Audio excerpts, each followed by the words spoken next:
Gjimnazistët e Gjakovës organizuan ekspozit për t'i falendëruar profesorët në datën që shënon ditën e mësuesit 7 marsi.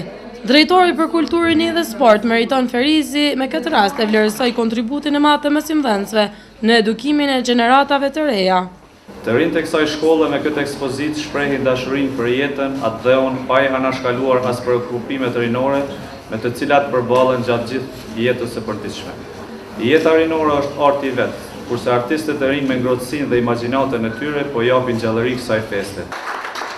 E profesori Gjevdet Spahia, pikturat e nxënësve i vlerësoi dhe i inkurajoi ata që edhe në të ardhmen të zhvillojnë aftësitë e tyre në lëminë e artit pamor.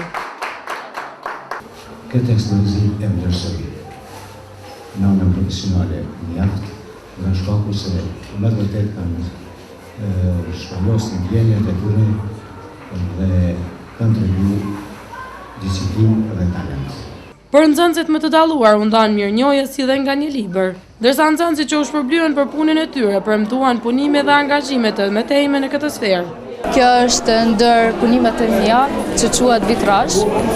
Në radhë të parë e falenderoj profesoren Gjevdet Spahia që na ka mundësuar për këtë ekspozit dhe falenderoj shumë po ashtu edhe gjithë gjimnazin Hajdar Dushev. Mendoj se arti është një mënyrë e të menduar dhe të bërit të botën absolute, prandaj edhe është një ndër piktorët më të vlefshëm për mua dhe për botën, po ashtu le të themi se kjo vepër e gjithë këtyre nxënësve dhe profesorët edhe gjithë çfarë kanë dhënë ndihmesën për këtë ekspozit është një vlerë shumë e madhe jo vetëm për neve, po edhe për gjithë. Ekspozita do të jetë e hapur për të gjithë artdashësit në foajen e Pallatit të Kulturës Asim Vokshi në Gjakovë.